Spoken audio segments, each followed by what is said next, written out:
नमस्कार दोस्तों। क्या मिडिल ईस्ट में जंग सच में शुरू हो चुकी है? क्या वो आशंका जिसकी चर्चा पिछले कई हफ्तों से हो रही थी अब हकीकत बन गई है? तेहरान के आसमान में धमाकों की गूंज, कई देशों की एडवाइजरी, भारत की चेतावनी और अब बड़ी खबर, इजराइल ने ईरान पर मिसाइल स्ट्राइक कर दी है और स्टेट ऑफ इमरजेंसी डिक्लेयर कर दिया है। सवाल ये है कि क्या ये सिर्फ एक सीमित सैन्य कार्रवाई है या फिर पूरे क्षेत्र को आग में झोंक देने वाली शुरुआत? अगले कुछ मिनट में मैं आपको बताऊंगा कि आखिर हुआ क्या है, क्यों हुआ है, किन टारगेट्स पर हुआ है और अब आगे दुनिया किस दिशा में जा सकती है। पूरा वीडियो देखिए, क्योंकि आखिर में जो संभावित परिदृश्य में बताने वाला हूं वो आने वाले दिनों की तस्वीर साफ कर देगा। देखिए, पिछले कई दिनों से लगातार खबरें आ रही थीं कि तनाव चरम पर है। इजराइल और ईरान के बीच टकराव कोई नया नहीं है, लेकिन इस बार हालात कुछ अलग नजर आ रहे थे। कई देशों, भारत, चीन, कनाडा, अमेरिका, सभी ने अपने नागरिकों के लिए एडवाइजरी जारी की। भारत की तरफ से साफ कहा गया कि हालात बिगड़ सकते हैं, सतर्क रहें। और फिर खबर आई कि तेहरान में कई जगहों पर जोरदार धमाके सुने गए हैं, खासकर सेंट्रल डिस्ट्रिक्ट में। शुरुआती रिपोर्ट्स में कहा जा रहा है कि दर्जनों विस्फोट हुए हैं, लेकिन आधिकारिक तौर पर नुकसान और हताहतों की पूरी जानकारी अभी सामने नहीं आई है। ध्यान रखिए, किसी देश की राजधानी पर हमला सिर्फ सैन्य कार्रवाई नहीं होता, वो सीधा संदेश होता है। तेहरान सिर्फ एक शहर नहीं, बल्कि राजनीतिक नेतृत्व, वरिष्ठ सैन्य कमांड, रेवोल्यूशनरी गार्ड के प्रतिष्ठान और रणनीतिक फैसिलिटीज का केंद्र है। ऐसे में राजधानी को टारगेट करना एस्केलेशन का संकेत माना जाता है। इजराइल के डिफेंस मिनिस्टर ने इसे प्रिवेंटिव या प्रीएम्प्टिव स्ट्राइक बताया है। मतलब उनका दावा है कि संभावित हमले को रोकने के लिए पहले कदम उठाया गया। जियोपॉलिटिक्स की भाषा में इसका अर्थ होता है, आपको लगता है सामने वाला हमला करने वाला है और आप पहले वार कर देते हैं। इजराइल का पुराना स्टैंड रहा है कि ईरान की मिसाइल और न्यूक्लियर क्षमताएं उसके लिए सीधा खतरा है।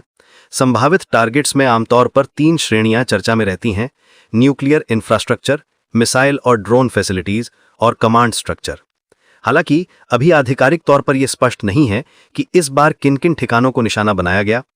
दूसरी तरफ ईरान ने अपनी एयर डिफेंस गतिविधि बढ़ा दी है, इमरजेंसी रिस्पॉन्स टीमें तैनात हैं और स्थिति का आकलन किया जा रहा है। अब बड़ा सवाल, क्या जवाबी कार्रवाई होगी? ईरान के पास मीडियम और long range ballistic missiles, drone क्षमताएं और क्षेत्रीय नेटवर्क मौजूद हैं। वहीं इजराइल ने भी अपने शहरों में एयर रेड सायरन, आयरन डोम और एरो सिस्टम को हाई अलर्ट पर रखा है और राष्ट्रीय आपातकाल घोषित किया है।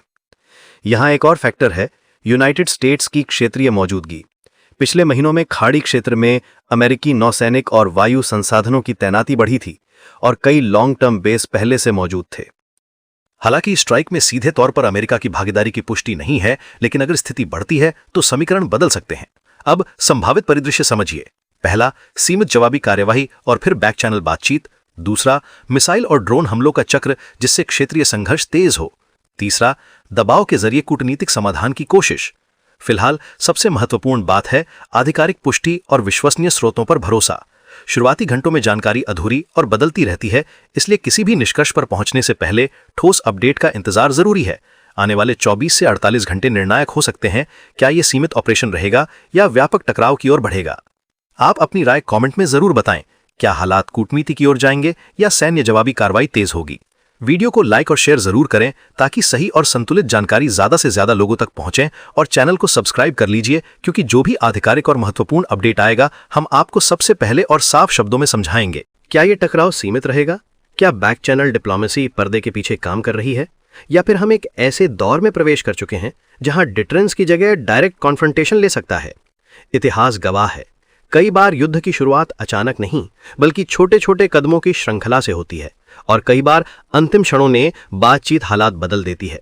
इस बार कौन सा रास्ता चुना जाएगा या आने वाले घंटों में साफ होगा। हम यहां किसी भी तरह की अफवाह या अटकलों से दूर रहते हुए सिर्फ पुष्ट और जिम्मेदार जानकारी आपके सामने रखते रहेंगे। जैसे ही कोई आधिकारिक अपडेट, अंतर्राष्ट्रीय प्रतिक्रिया या रणनीतिक बदलाव सामने आएगा, हम उसका गहराई से विश्लेषण करेंगे। आप भी सतर्क रहें, विश्वसनीय स्रोतों से जानकारी लें और भावनाओं से ज्यादा तथ्यों को प्राथमिकता दें। अगर आप इस तरह का गहराई से किया गया विश्लेषण देखना चाहते हैं तो जुड़े रहिए, क्योंकि हालात तेजी से बदल रहे हैं और हर अपडेट मायने रखता है।